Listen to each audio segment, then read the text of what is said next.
Okay mga kabutingting, meron po tayo ditong dalawang lumang stator.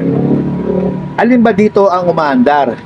Paano po natin i-check? Ganito lang po kabutingting. Gagamit lang po tayo ng light tester.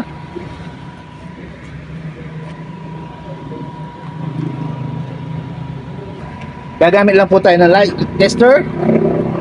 At kukunin lang po natin yung dalawang linya ng kapasitor. Diyan lang po tayo magpo-focus. Tatanggalin ko yung kapasitor. Ito yung dalawa. Titignan po natin kung iilaw ba sa ating light tester. Umilaw. Ibig sabihin, buo po ang ating stator. Sa mga analog naman, makikita nyo, papalo po yung kamay, no? Yung analog na tester. Sa akin, light tester, iilaw. Papalitan nyo lang po ng thermal fuse yan, under na po. Titignan nyo po. Pakita ko sa inyo yung thermal fuse.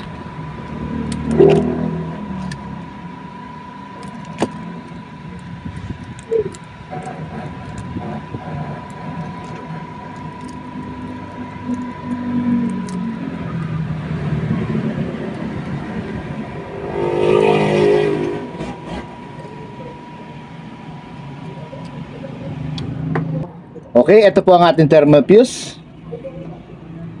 Gagamit lang tayo ng lighter para lumambot yung plastic.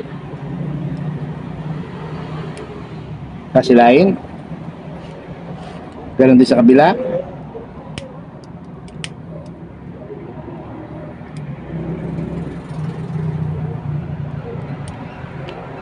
Tapos paputulin natin ang thermal fuse dito. Paputulin natin dito.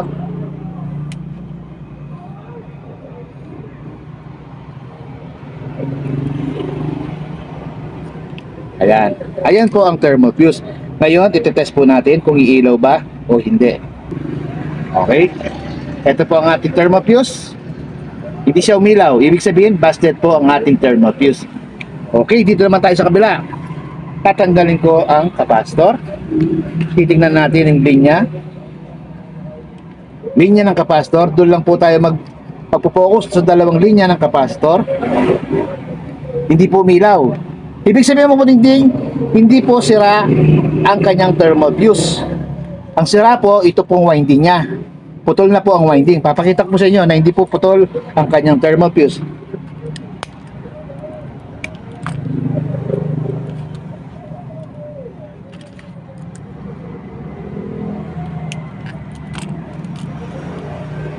Ibig sabihin mo dingding, ang sira dito ay ang kanyang stator talaga. Ito po ang kanyang thermal fuse.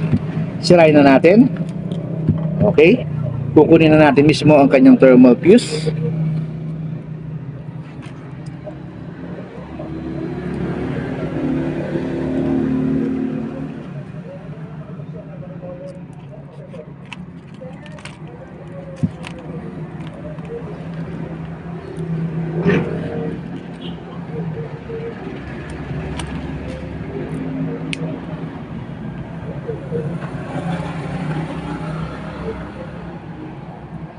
Ito po ang sikreto para lumambot ang spaghetti tube, para agad matanggal.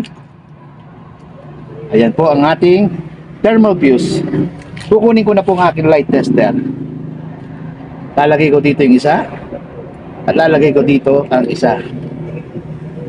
Ayan. Ibig sabihin, buo po ang ating thermal fuse. Pag ang bawat dulo ng kapasitor, pag hindi siya umilaw, ibig sabihin, hindi po sira ang thermal fuse. Ang sira mismo, yung mismong stator. May putol po ang winding.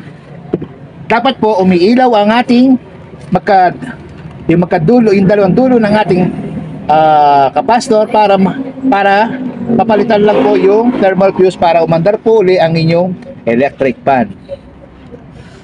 Okay mga putingting, tinuro ko lang po sa inyo kung paano mag-test sa mga stator, kung pwede pa bang gamitin o hindi na. Okay mga putingting, salamat po sa panonood po ninyo. God bless po sa ating lahat.